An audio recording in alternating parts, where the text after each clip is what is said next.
എല്ലാവർക്കും നമസ്കാരം. നന്ദവേദ യോഗ സെന്ററിലേക്ക് സ്വാഗതം. ഇന്ന് നമുക്കൊരാൾ ചോദിച്ചിട്ടുള്ളത് അദ്ദേഹത്തിന് കോൺസ്റ്റിപ്പേഷൻ ആണ്, അതായത് മലബന്ധം. ഭയങ്കര ബുദ്ധിമുട്ടാണ് രാവിലെ ടോയ്ലറ്റ് പോകാൻ, ആഴ്ചയിലൊക്കെ മരുന്നൊക്കെ കഴിക്കുക എന്നൊക്കെയാണ് പറഞ്ഞത്. അപ്പൊ അതിനെന്ത് ചെയ്യാൻ പറ്റും എന്നൊക്കെയാണ് ചോദിക്കുന്നത്. അപ്പൊ ഞാനത് വളരെ ഈസി ആയിട്ട് പറഞ്ഞുതരാം. ഒരു കാര്യം, മലബന്ധത്തിന്റെ തുടക്കം വരുന്നത് നമ്മുടെ ഫുഡിൽ നിന്നാണ്. നമ്മുടെ ഭക്ഷണത്തിൽ തന്നെ ഇതിന് പ്രധാന ഒരു ഘടകമാണ്. നമ്മൾ കഴിക്കുന്ന ഭക്ഷണം, കഴിക്കുന്ന സമയം, അത് കഴിഞ്ഞിട്ടുള്ള ഉറക്കത്തിന്റെ സമയം, ഇതൊക്കെ വളരെ ഇമ്പോർട്ടൻ്റ് ആണ്. അപ്പോൾ ഞാൻ അതിനെക്കുറിച്ച് മൊത്തം പറയണമെങ്കിൽ നമുക്ക് പെട്ടെന്നൊരു ഷോർട്സ് അപ്ലോഡ് ചെയ്യണേലും ചെയ്യാൻ പറ്റില്ല. അങ്ങനെ ആർക്കെങ്കിലും വേറെ വേണമെങ്കിൽ എന്നെ ഫോൺ ചെയ്ത് പറഞ്ഞ് ഞാൻ പറഞ്ഞു തരാം. ഇപ്പം ഇതിൽ ചെറിയ കാര്യങ്ങൾ പറഞ്ഞുതരാം. ഒന്ന്, നമ്മൾ ഇലക്കറികളും പച്ചക്കറികളും പഴവർഗ്ഗങ്ങളും ഭക്ഷണത്തിൽ നന്നായിട്ട് കൂട്ടുക. ഈ പറയേണ്ട അർത്ഥം ഭയങ്കര വില കൂടിയ പച്ചക്കറി പഴവർഗ്ഗങ്ങളെന്നല്ല. നമ്മുടെ പപ്പായയോ അല്ലെങ്കിൽ ഇപ്പോൾ മാങ്ങയും ചക്കയും കിട്ടുന്ന സീസണാണ്, നല്ലോണം കഴിക്കുക. ഈ ജങ്ക് ഫുഡുകൾ, അതുപോലെ മൈദ പ്രോഡക്റ്റ്, ബേക്കറി പ്രോഡക്റ്റ്, ഇത് കമ്മിയാക്കുക, ഉപയോഗം കമ്മിയാക്കുക.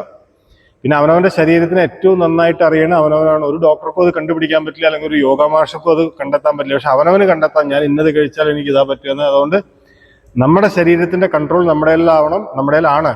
അതനുസരിച്ചിട്ടുള്ള ഭക്ഷണങ്ങൾ കഴിക്കുക. പിന്നെ രാത്രിയൊക്കെ കിടക്കാൻ സമയത്ത് ഭക്ഷണം കഴിച്ച് കിടക്കാതിരിക്കുക. കുറച്ച് മുന്നേ, മിനിമം 2 മണിക്കൂറെങ്കിലും മുന്നേ ഭക്ഷണം കഴിക്കാൻ ശ്രമിക്കുക. പക്ഷെ നമ്മുടെ നാട്ടിലത് വളരെ ബുദ്ധിമുട്ടുള്ളൊരു കാര്യമാണെന്ന് എനിക്കറിയാം. പക്ഷെ ഞാനത് ജീവിതത്തിൽ പാലിക്കണമല്ലോ. നമ്മൾ വേറെ ആരെയും ആ സമയത്ത് നോക്കില്ല. നമ്മൾ നേരത്തെ ഭക്ഷണം കഴിക്കും, എന്നിട്ട് നമ്മൾ നേരത്തെ കിടക്കും. അതല്ലെങ്കിൽ നടക്കില്ല. അപ്പൊ അതൊരു കോൺസ്റ്റിപ്പേഷൻ പരിഹരിക്കാനുള്ള നല്ലൊരു മാർഗ്ഗമാണ്.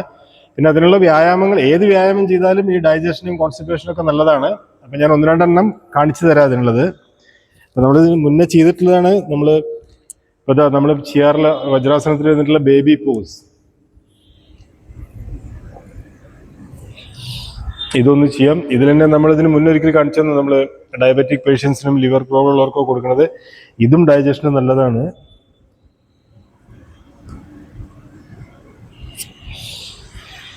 അതുപോലെ തന്നെ കാറ്റ് ആൻഡ് കൗ പോസ്.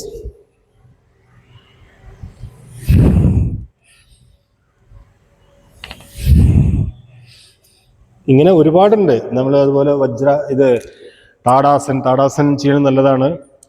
അപ്പം ഇത്രയും കാര്യങ്ങൾ ചെയ്യുക. നമ്മുടെ ക്ലാസ് വേണ്ടവർ ഇതിൽ ജോയിൻ ചെയ്യാൻ നമ്മുടെ നമ്പറിൽ വിളിച്ചിട്ട്. പിന്നെ എല്ലാവരും സംശയം ചോദിച്ച് വീഡിയോ കാണുന്നുള്ളൂ. ഇത് എത്ര പേര് ഇത് ചെയ്യേണ്ടതെന്ന് എനിക്കറിയില്ല. അതോ വെറുതെ ഇത് കാണുമ്പോൾ എനിക്ക് മെസ്സേജ് അയച്ച് സംശയം ചോദിക്കണമല്ലോ. എല്ലാവരും വ്യായാമം ചെയ്യുക. നമ്മുടെ ക്ലാസ് വേണ്ടവർ ഈ നമ്പറിൽ വിളിക്കുക. നിങ്ങൾക്ക് 2 മാസം വെക്കേഷൻ ടൈമാണ്. എല്ലാവരും ഇത് യൂട്ടിലൈസ് ചെയ്യാം. വൺസ് നിങ്ങളിതിൽ വന്നാൽ അത് നിങ്ങൾ ലൈഫിലേക്ക് ചെയ്യുന്ന ഏറ്റവും വലിയൊരു കാര്യമാണ്.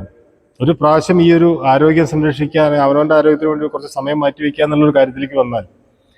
ഓക്കെ, ഇത്രയും പറഞ്ഞുകൊണ്ട് നിർത്തണം. എല്ലാവർക്കും ആരോഗ്യവും സന്തോഷമൊക്കെ ഉള്ള ഒരു ദിവസം ആശംസിച്ചുകൊണ്ട് നിർത്തുന്നു. Thank you so much. നന്ദി, നമസ്കാരം.